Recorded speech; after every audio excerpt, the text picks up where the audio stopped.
Was kostet es, ein Jahr Vollzeit mit dem Wohnmobil durch Europa zu reisen? Das können wir natürlich nicht pauschal beantworten. Was wir aber können, ist euch unsere Kosten zu zeigen. Wir waren über ein Jahr mit unserem Campervan kreuz und quer in Europa unterwegs und haben dabei alle Kosten erfasst, die wir in der Zeit hatten, bis auf den letzten Cent. Was war am teuersten? Haben wir in Schweden pro Tag mehr ausgegeben als in Frankreich? Und haben wir übers ganze Jahr hinweg wirklich nur 165 € für Stellplätze ausgegeben? Das und mehr verraten wir euch in diesem Video. Los geht's!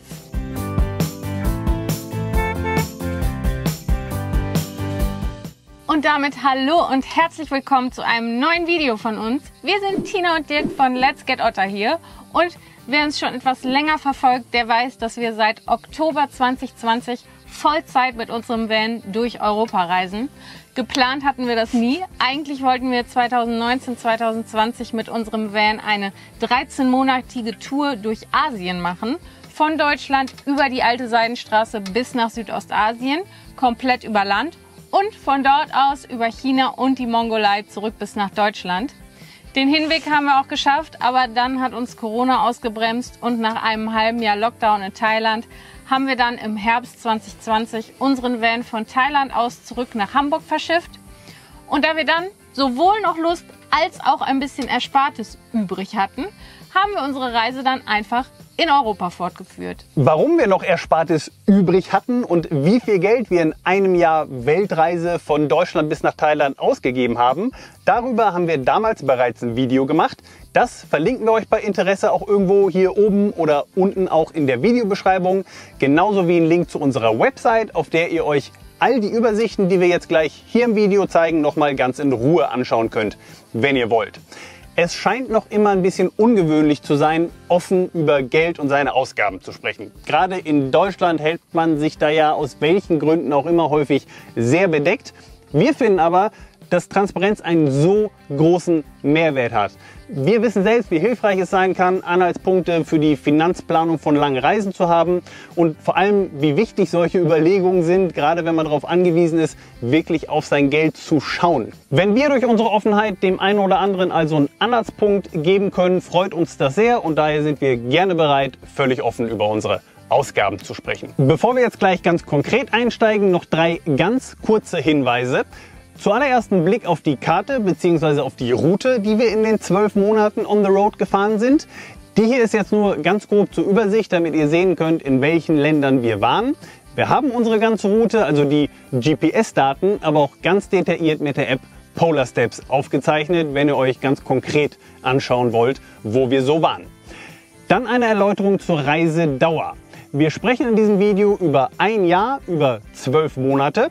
Tatsächlich waren wir alles in allem 13,5 Monate unterwegs. Wir sind Mitte Oktober 2020 gestartet und kurz vor Weihnachten 2021 waren wir dann wieder zu Hause. Um die Kosten hier aber vergleichbar für ein Jahr zu haben, haben wir die überschüssigen Tage mit einem Durchschnittswert abgezogen und zwar von der Zeit, die wir zwischendurch immer mal wieder in Deutschland waren. Dazu später noch ein bisschen mehr. Und der letzte Hinweis, alle Kosten, die wir hier gleich präsentieren, sind unsere Ausgaben. Jeder hat andere Anforderungen, Wünsche, Vorstellungen und daher werden auch für jeden die Ausgaben unterschiedlich sein. Wir standen zum Beispiel fast nie auf Campingplätzen und haben dafür entsprechend auch nahezu kein Geld ausgegeben. Außerdem neigen wir dazu, meistens selbst zu kochen und nur ganz, ganz selten in Restaurants zu gehen. Das spart natürlich auch. Solche Besonderheiten werden wir gleich auch immer wieder benennen. Das solltet ihr einfach in eurer eigenen Finanzplanung bedenken. Und damit genug der Vorrede, los geht's!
Den ersten Block, den wir uns anschauen wollen, sind die Fixkosten bzw. die Quasi-Fixkosten, also all die Dinge, die man in jedem Fall braucht, die letztlich aber immer noch davon abhängen, wie lange man eben unterwegs sein will.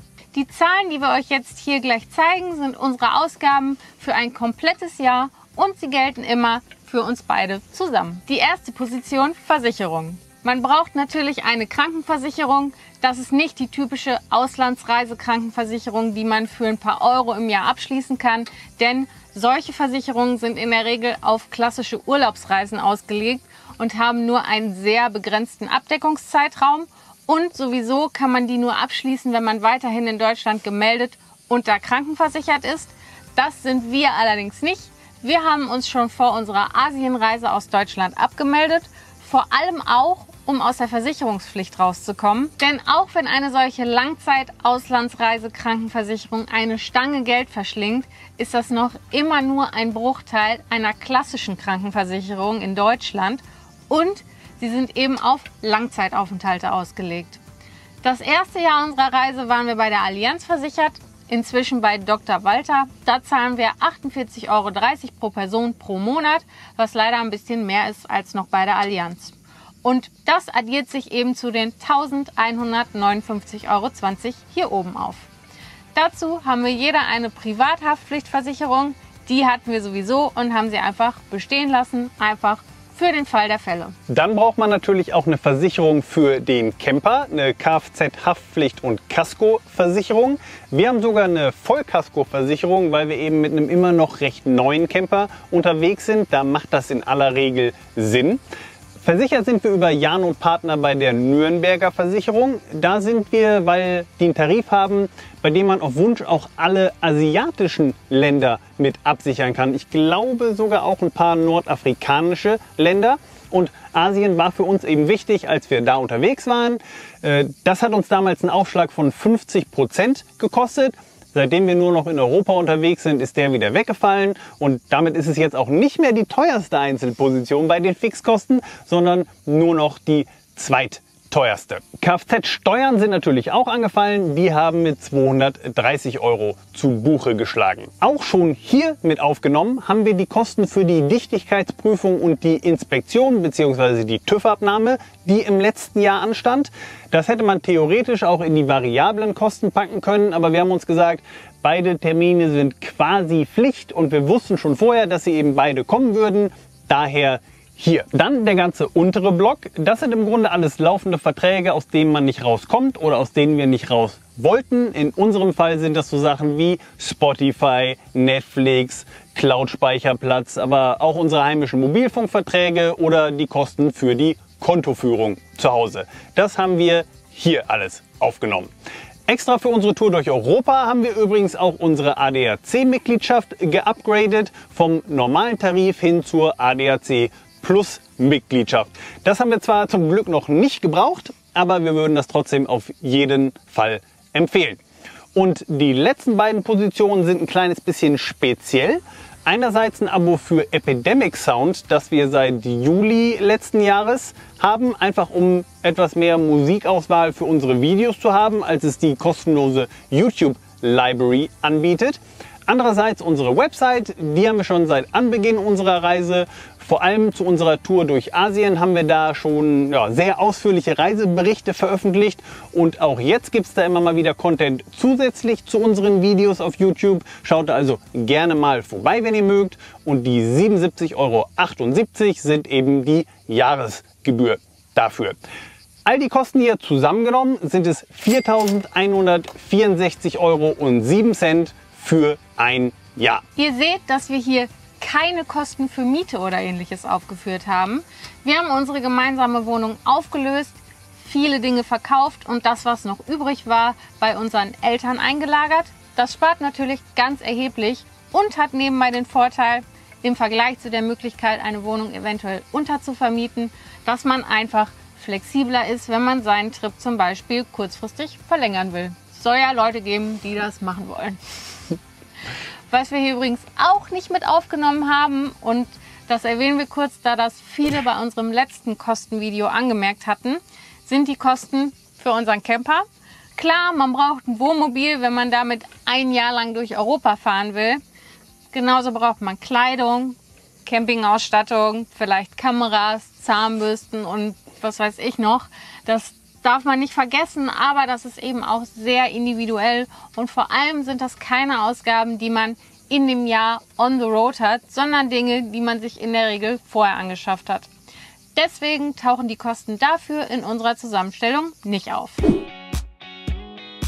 Als nächsten großen Kostenblock wollen wir uns die variablen Kosten anschauen, also all die Dinge, die komplett davon abhängig sind, in welche Länder man reist, wie viel Zeit man dort verbringt und vor allem auch, wie man die Zeit dort verbringt. Hier gibt es jetzt ein paar unterschiedliche Herangehensweisen, wie man die Kosten aufdröseln kann.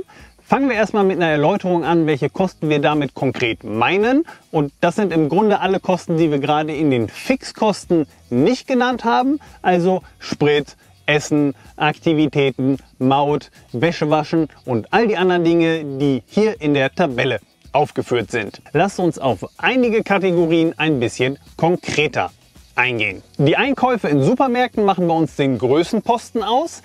Das hat mich tatsächlich ein kleines bisschen überrascht, denn in Asien waren es noch die Spritkosten, die ganz oben auf der Liste standen. Aber eine Erläuterung dafür ist naheliegend. Wir sind in dem Jahr Europa knapp 20% weniger Kilometer gefahren als in den ersten 12 Monaten unseres Asien-Roadtrips. Ungefähr 35.000 Kilometer im Vergleich zu etwas über 42.000 Kilometern. Aber alles der Reihe nach, also erst noch ein paar Worte zur teuersten Kategorie. Die Supermarkteinkäufe stehen auch deswegen ganz oben, da wir uns in aller Regel selbst verpflegen, selbst kochen. Das habe ich am Anfang schon erwähnt und das zeigt sich auch daran, dass die Restaurantbesuche bei uns nur 272,98 € im gesamten Jahr ausgemacht haben. Das ist selbst für unsere Verhältnisse echt wenig, muss ich sagen. Während unserer Asientour war die Kategorie noch vierstellig.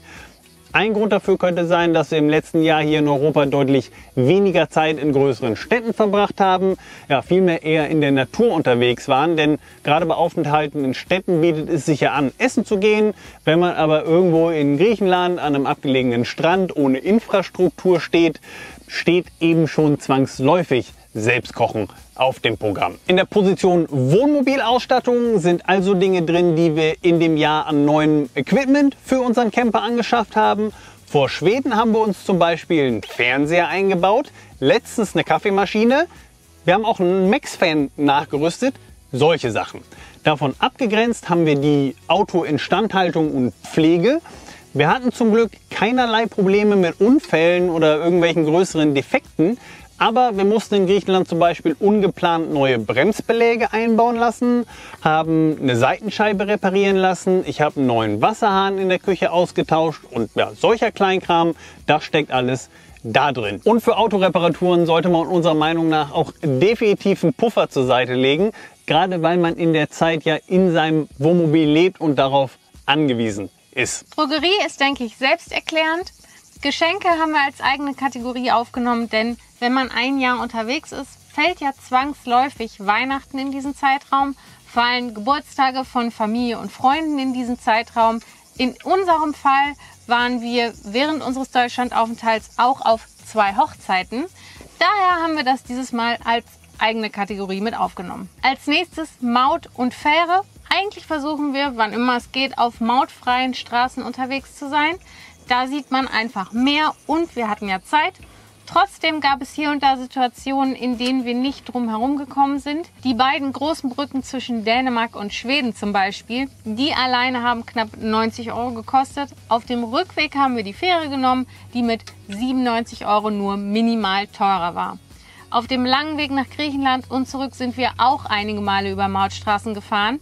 In Ungarn, Serbien und Bulgarien kommt man, glaube ich, auch kaum drum rum. Auch in Österreich hatten wir uns eine Vignette gekauft. Alles in allem hat sich das zu 386,51 € aufaddiert. Was uns an dieser Stelle aufgefallen ist, wir wollen noch mal sehr freudig anmerken, wie toll es doch ist, dass es die EU gibt und dass es den Schengen-Raum gibt. Man braucht keine Visa. Der Camper muss bei Grenzübergängen nicht durch den Zoll. Man braucht keine teuren Guides, um in irgendwelche Länder überhaupt einreisen zu dürfen. Denn in Asien haben wir allein für diese Sachen, für Visa, Transitgebühren und Importabgaben fast 4.000 € zahlen müssen. Das vergisst man manchmal schnell, ja, weil die EU so normal geworden ist. Auf der anderen Seite haben wir damals im Iran auch zum Beispiel nur 5 Cent pro Liter Diesel bezahlt. Also es hat auch alles seine Vor- und Nachteile. Dann Gas, also Propangas für Kochen, Warmwasser und Heizung. Das hat uns ganz schön überrascht, als wir die zusammengerechnete Position gesehen haben. Das ist uns im Laufe des Jahres gar nicht so bewusst gewesen, wie sehr sich das doch geleppert hat. Ich hatte noch auf dem Schirm, dass wir hier und da mal ein bisschen mehr bezahlt haben als üblich.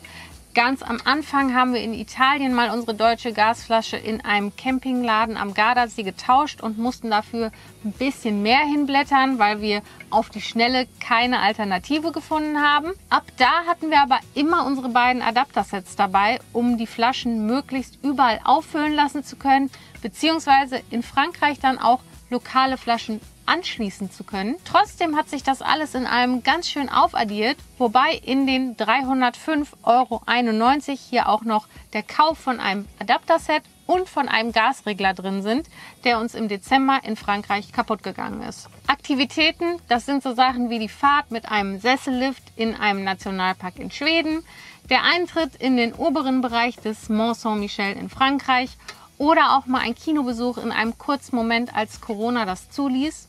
Der größte Anteil sind aber tatsächlich Parkgebühren. Also wann immer wir fürs Parken zahlen mussten, weil wir uns eine Stadt angeschaut haben oder irgendeine Sehenswürdigkeit, dann haben wir die Kosten auch hier unter Aktivitäten aufgeführt. Auch hier fällt auf, wir waren zwar in einer ganzen Reihe von Städten, aber haben eigentlich keine Museen, keine Ausstellungen, keine klassischen Touristenattraktionen oder sowas besucht. Auch das ein Zeichen der Pandemie. Dieser Posten könnte sonst auch schnell sehr viel höher sein. Telekommunikation. In Italien, Griechenland und Schweden haben wir uns jeweils lokale SIM-Karten gekauft, um ausreichend Datenvolumen zu haben. Seit Frankreich im letzten Herbst haben wir jetzt einen Tarif mit unlimitiertem Datenvolumen aus Deutschland mit entsprechendem EU-Roaming. Mal schauen, wie lange das mit der Fair Use Policy gut geht. Wir nutzen ihn jetzt seit 6 Monaten problemlos und haben jeden Monat wahrscheinlich so 400, 500 GB Durchsatz. Sollte das irgendwann vielleicht doch nicht mehr klappen, ist er aber auch monatlich kündbar. Dann eine Position, die für den einen oder anderen ganz interessant sein könnte und die sehr einfach auch eine der teuersten Positionen sein könnte, die Ausgaben für Stellplätze. Ja, das ist kein Schreibfehler. Wir haben in 365 Tagen, also 364 Nächten, in Europa tatsächlich nur 165,50 € für Stellplätze ausgegeben. Knapp über 100 € davon in Griechenland, wo wir nach der Einreise im Januar damals eine Woche in häusliche Quarantäne mussten, was coolerweise auch im eigenen Camper auf einem Campingplatz ging. Die übrigen rund 60 € sind in Frankreich angefallen, Ende November, Anfang Dezember, als wir eine ganze Weile in einer richtigen Schlechtwetterfront festsaßen, wo wir arbeiten mussten und uns einfach der Strom ausgegangen ist. Da haben wir uns dann für ein paar Tage auf den Stellplatz mit Stromanschluss gestellt. Abgesehen davon haben wir immer freigestanden und das hat in allen Ländern, sei es Italien, sei es Griechenland, sei es Schweden, sei es Frankreich, sehr, sehr gut funktioniert. Wir hatten nirgendwo Probleme. Wir waren in den meisten Ländern zur Nebensaison unterwegs, das muss man auch sagen. Das hilft da ja auch. Aber wie gesagt, es hat sehr gut funktioniert und das spart natürlich direkt einen Wahnsinnsbetrag. Auch wenn das bei uns nicht der Hauptgrund ist, warum wir das so gerne machen. Die PCR-Tests waren für die Einreise nach Griechenland damals. Wäschewaschen erklärt sich, denke ich, von selbst. Dafür haben wir immer Waschsalons aufgesucht oder aber natürlich auch unsere Heimatbesuche genutzt. Und unter Sonstiges haben wir alles zusammengefasst, was nicht so recht in eine der anderen Kategorien gepasst hat. Da stecken dann auch so Sachen drin wie zwischendurch mal ein paar Klamotten, Schuhe, neues Handy-Ladekabel, Trinkflaschen oder auch das Trinkgeld an die netten Bauarbeiter, die uns damals in Frankreich geholfen haben, als wir uns festgefahren hatten. Und dann ganz zuletzt zum Abschluss noch eine Sonderkategorie, nämlich alle Kosten, die wir in dem Jahr für unsere Videoproduktion aufgewendet haben. Also für neues Equipment, für Festplatten, für neue Mikrofone, für ein Kameraobjektiv, das uns in Griechenland leider kaputt gegangen ist, für insgesamt 3 Drohnen, nachdem ich sowohl in Italien als auch in Griechenland leider jeweils eine im Wasser versenkt habe, wo ich mir immer noch keine Schuld zuschreibe, sondern ja, irgendeinen komischen technischen Defekt verantwortlich mache. Und auch für ein neues MacBook für Tina, was nötig geworden ist, weil wir inzwischen ja nicht nur sehr viel häufiger Videos schneiden, sondern auch versuchen, mehr und mehr auf 4K umzustellen. Da hat das 7 Jahre alte MacBook einfach nicht mehr mitgemacht. Am liebsten würden wir eigentlich auch noch ein zweites kaufen, damit wir beide parallel an Videos arbeiten können. Aber leider sind die Teile ja immer direkt so sau teuer. Und so wundert es auch nicht, dass diese Position zusammengenommen am Ende des Tages tatsächlich auch die teuerste Kategorie von allen ist. Ihr seht es, 3.867,84 Euro. Und das haben wir hier auch gesondert ausgewiesen, da das natürlich ein Posten ist, den die wenigsten von euch haben werden und den wir dann auch gleich für die Berechnung der Kosten pro Land bzw. für die Kosten pro Tag rausrechnen werden, weil die ja eigentlich nichts mit den typischen Ausgaben pro Land oder Tag zu tun haben. Aber vorher rechnen wir einmal alles zusammen. Bei den variablen Kosten liegen wir insgesamt also bei rund 15.600 Euro über das gesamte Jahr hinweg. Für die Berechnung unserer Kosten pro Tag nehmen wir jetzt die gerade genannten Sonderkosten für unser Arbeitsequipment raus, da die ja eben nichts mit den klassischen Ausgaben pro Tag in den jeweiligen Ländern zu tun haben. Wenn man all diese Ausgaben aufaddiert, kommt man insgesamt auf 11.789,84 Euro bzw. auf 32,30 Euro pro Tag. Das ist alles in allem ein kleines bisschen teurer als während unserer großen Tour durch Asien, aber immer noch etwas günstiger, als wir ursprünglich geplant hatten. Wir waren am Anfang von ungefähr 45 Euro pro Tag ausgegangen und hatten auf Grundlage dessen hochgerechnet, wie lange wir wohl würden reisen können. Das ging also länger als erwartet. Und dann ist irgendwann auch noch hinzugekommen, dass wir inzwischen ja auch mit dem Reisen bzw. vielmehr mit der Erstellung von Reise-Content ein bisschen Geld verdienen. So können wir auch heute nach insgesamt schon 3 Jahren on the road noch immer unterwegs sein. Mega gut. Die Kosten pro Tag in den einzelnen Ländern haben sich dabei eigentlich nur sehr gering voneinander unterschieden. In Asien hatten wir da teilweise noch sehr, sehr große Unterschiede. Da gibt es einfach Länder, die sehr viel günstiger sind als andere.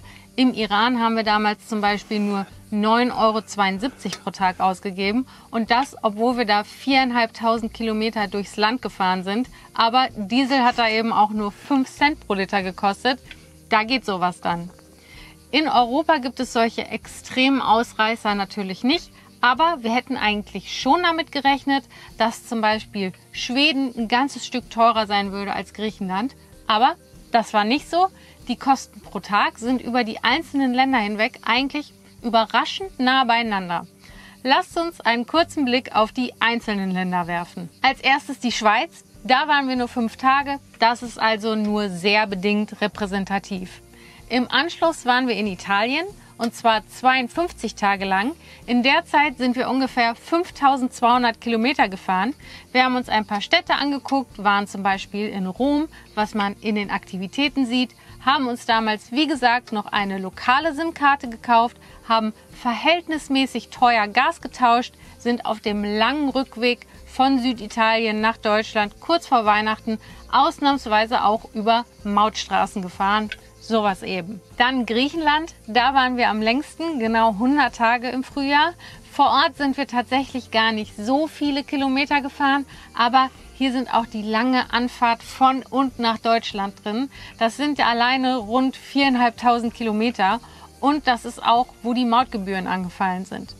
Den Campingplatz hatten wir erwähnt, die Autoreparatur, also den Austausch der Bremsklötze und des Wasserhahns auch. Alles andere ist im Grunde selbsterklärend, denke ich. Und wie gesagt, wenn ihr euch diese einzelnen Tabellen nochmal in Ruhe anschauen wollt, dann schaut auf unsere Website, da werden wir die hochladen. Nach Griechenland waren wir in Schweden, leider nur knapp 7 oder 8 Wochen. Das war wirklich wahnsinnig schön. Und ja, ein ganz kleines bisschen teurer als Italien und Griechenland, aber der Unterschied ist wirklich marginal.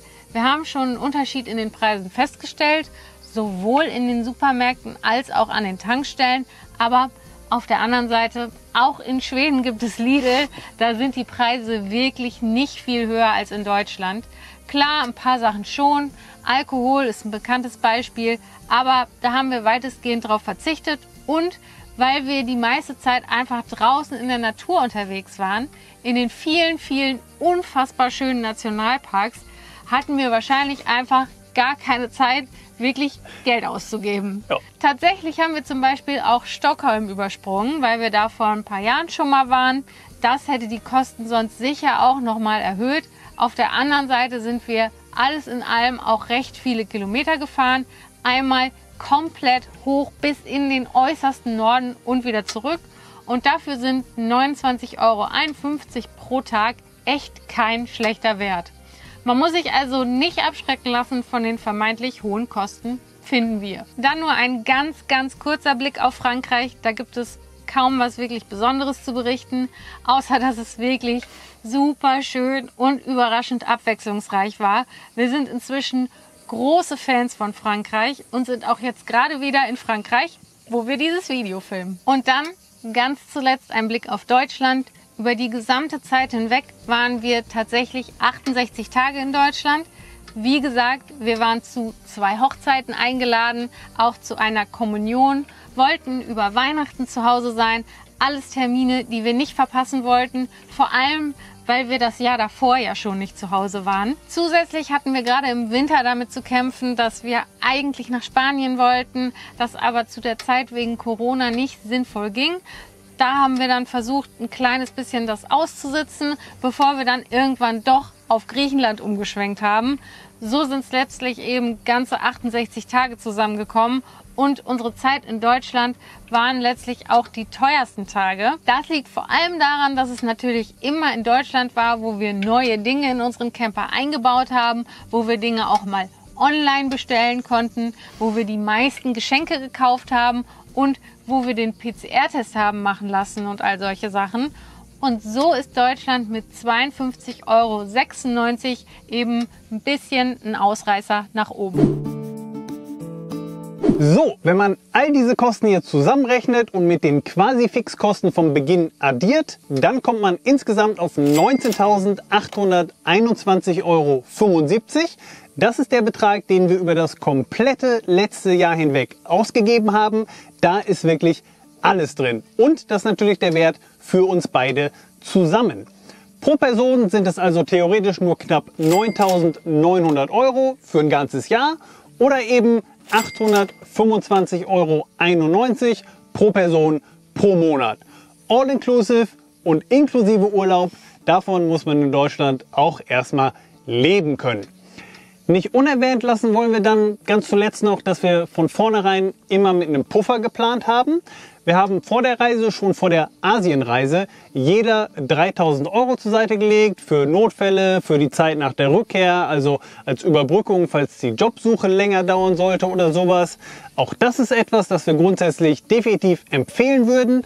Klar, es ist keine konkrete Ausgabe und vielleicht braucht man es auch nicht, aber nochmal, empfehlen würden wir so eine Position auf jeden Fall. Was meint ihr? Habt ihr mit mehr gerechnet? Habt ihr vielleicht sogar mit weniger gerechnet? Habt ihr vielleicht auch schon einmal selbst ein Jahr on the road verbracht und ganz andere Erkenntnisse gewonnen? Schreibt es uns gerne unten in den Kommentaren. Wir hoffen, das Video konnte euch ein paar nützliche Informationen mit auf den Weg geben und verschafft euch einen Anhaltspunkt, vielleicht für eure eigene Planung, falls ihr mit dem Gedanken spielt, etwas Ähnliches in Angriff zu nehmen. Das können wir auf jeden Fall nur wärmstens empfehlen. Ein Roadtrip durch Europa ist wirklich ein Erlebnis. Wir können auf jeden Fall noch immer nicht genug davon kriegen. Ja. Danke fürs Zuschauen. Wenn ihr noch Fragen habt, schreibt sie unten in die Kommentare. Wir werden dann versuchen, euch darauf zu antworten. Und wenn ihr uns weiter auf unseren Reisen begleiten wollt, dann abonniert auch gerne unseren Kanal. Wir sind gerade auf dem Sprung nach Spanien. Da waren wir mit dem Camper bisher noch nie. Wir sind sehr gespannt und werden versuchen, uns schon am nächsten Sonntag mit einem ersten Video aus Spanien zu melden. Und damit viele liebe Grüße und bis zum nächsten Mal. Den Hinweg haben wir auch geschafft. Aber dann wurden wir attackiert von einer Biene. In der Zeit... Achso. Oh, fuck. Ja, das ist natürlich jetzt schlecht, ne? Oh, boy. Ja. Sugdidi. Didi.